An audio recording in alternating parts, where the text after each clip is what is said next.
Coach, it looks like zone defense is something that you guys are going to deal with quite a bit. Is that something that you think as well, and kind of how do you practice knowing that you're going to see a lot of that? You know, all year we've been talking about that. Eventually we're going to see it. You know, we hadn't seen it all year, honestly. Little tidbits here and there, but nothing of a steady dose. I do think we're going to see it a little bit more. You know, one thing, looking at the stats and the conference stats, I think our opponents have shot almost 30 more. Well, they have 35 more free throw attempts than we have, and we've got to do a better job getting to the line and getting the ball inside and attacking the zone more aggressively. Yeah, so I mean, just kind of go a little bit further on that. What kinds of things do you need to do better to be able to get points against a 2-3 or 3-2 matchup, whatever it may be? Yeah. Well, against any defense, you have to have penetration, and penetration comes both ways, via the drive or the pass. And we've got to be able to penetrate the zone, be a little bit more aggressive. But, you know, we got to jump up and stroke some open threes when we have them as well. And I thought, you know, at times guys they were a little hesitant, a little not sure when to shoot it, when not to. And, you know, in this game you can't play hesitancy or hesitant or you're going to perish, so to speak. Offensively, you guys are so patient and methodical, and sometimes that's great. But I think at other times it kind of hurts you. Do you think there's times when guys are afraid to maybe pull the trigger a little bit because they want to run that offense? Well, you know, we never talk about, hey, let's just not shoot until the end of the clock. Quite frankly, we try to, if we can get a shot in the first, you know, 7 to 10 seconds of the shot clock off of misses, you know, push the ball and take advantage of David Hanson or somebody running the floor hard, we'll take that shot. But we also know that if we don't get that, let's not just burp one up. Let's try to work, and then we'll be a little bit more patient in the shot clock. But, you know, our 12 is about our magic number. When it's there on the shot clock, we better start being aggressive and looking to make a play. And I think that in the last game, we weren't good at that. And we weren't good at a lot of things, but we weren't good at that, you know, trying to recognize where the clock was and putting pressure on the defense. Not sure how much tape you've had a chance to watch, but can you talk about Thursday's game? What are you going to have to look out for? Well, you could throw last year's scouting report out the window because they don't have a single player returning from the team last year. At least watch and get some tendencies. And systematically, they'll be the same. They're more athletic this year. I think they'll get out and they have a little bit more length. But Coach Woolridge over there has traditionally been a pack defensive kind of guy. I mean, he put a lot of pressure on the ball, and he's really off in help side, kind of making a mess of the lane. And so the ability for us to make open shots and then make quick decisions inside when we get the ball inside is something that we're going to have to do. So, you know, they're hungry. They're, I think, 2-2 in league, and I don't know when the last time they've been, you know, in that position with a team coming into their home place. So I think they'll be pretty fired up to play us. And then just finally for me, health-wise, I mean, it seemed like Chris was moving around pretty good. Are you good? Was there any other injuries that maybe we didn't know about? Chris looks good. Yeah. No other injuries. The guy, we just got done with a workout, and guys looked good.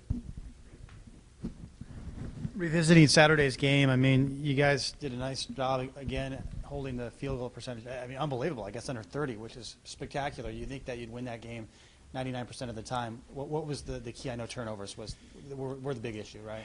Well, they weren't the biggest. The biggest issue was offensive rebounding. You know, we hold the team to 27% field goal percentage. Now there's going to be a lot of missed shots, but you can't let a team go get 20-second chances to get a shot that either they get to the foul line or make a basket. You know, the turnovers. You know, we talk about catastrophic turnovers. You've heard that term before from us, where the turnover leads to a direct run out for a team for an easy basket. Those were the type of turnovers that I thought really killed us on Saturday night, with just the easy baskets that they got off of them. Quite frankly, our turnover number wasn't much different on Saturday night than it really has been throughout the year. We've had some really good games, but I think we're averaging 13 turnovers a game. So it was the type of turnovers that we had, and then the offensive rebounds were the biggest difference, I thought, in the game. You mentioned easy baskets. You guys certainly didn't have a lot of those yourself. Does this offense that you play, does it hamper your ability to get easy baskets, and what can you do to, you know, hopefully generate some easier points? Because it seemed like points were just so tough to come by for you guys. I think the biggest thing is we've got to make them. I mean, I thought we had some good looks, some inside shots. We had a breakaway, a missed layup. Jordan had an easy, you know, layup in the second half. And when you do have limited possessions in the game, you know, there is more pressure to make those shots. But these guys are college basketball players, and they're treat them like men, and they've got to learn to accept some of the pressure. So, but there is a premium on good looks, and of course we work to try to get the best look we can every time. Have you guys met as a team since Saturday's game, like either yesterday or today? Today we did, yeah. Okay. Mhm. What was the attitude? Because I know that just was not a very good game for you guys. I'm sure you were disappointed in front of a pretty good crowd on Saturday. We were disappointed. It was an opportunity lost. I mean, every chance you play a game, especially at home, you have a great opportunity. And I thought our guys felt like they squandered it away a little bit. I mean, it wasn't a team that was physically dominant over us. I thought it was a team that wanted it a little bit more and chased down a lot of loose balls and made us play hurried and uncomfortable, and I thought they did a great job of taking us out of any kind of a rhythm or tempo that we wanted to play. You talked about Riverside already. How about Northridge? I know they just beat Fullerton pretty good, I believe, on Saturday. What do you know about Cal State, Cal State Northridge? Yeah, in a typical Coach Braswell style, they're very athletic and very deep. They play a lot of guys. I mean, the scouting report will be 12, 13 guys to prepare for, and with that type of style, it really gives guys, we're talking about Northridge, it gives players from their team a real opportunity to step up and have a game, or not. So they traditionally throw a lot of different defenses at you, always try to keep great pressure on the ball. They've struggled a little bit with some leadership issues and things, but they're coming off a great win against Fullerton, a team that had beat them 7 straight times, on their own floor. So that was a big win for them emotionally.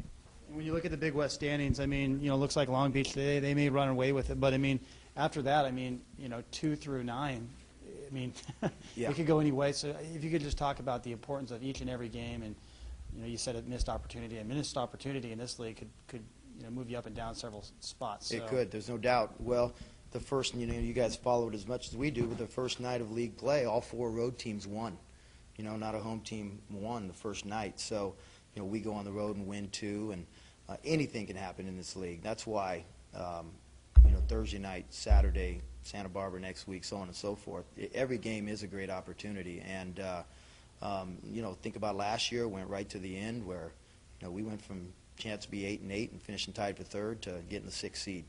And I think that's going to be the case this year. I think Long Beach has proven themselves to be, their experience, those juniors that have all been around and championship tested and everything else, are kind of making a statement. They're winning close games. They're down 7 with 2.5 minutes to go the other night at home to Pacific and come back and win.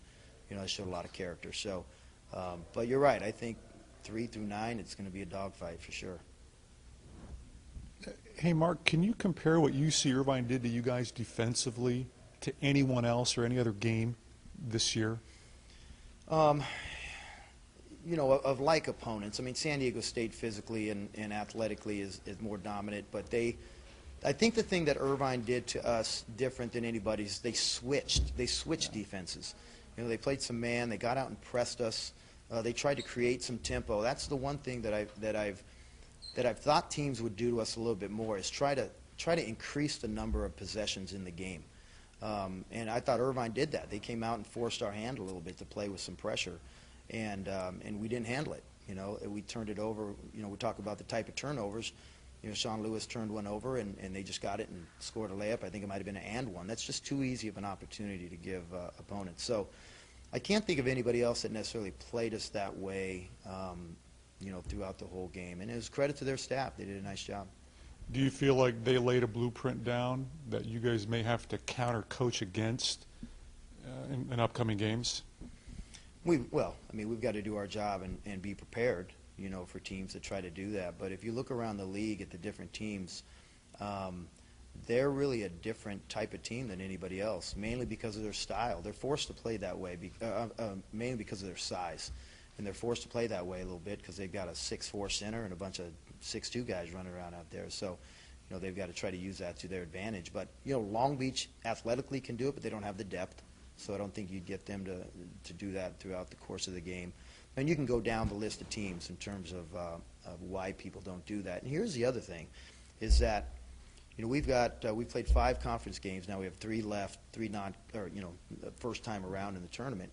Now you get to go through the second time around. You've seen a team once. You're a little bit more prepared. You know their personnel and some of those types of things. And we tell our guys that all the time, that you know, there's grown men whose livelihoods are dependent on stopping you, you know, and watching a lot of film and knowing your tendencies and some of those types of things. So now once you played a guy live and you go back and watch him again, you know, it's going to be even tougher. So we've just got to prepare for everything we might see and what we have seen.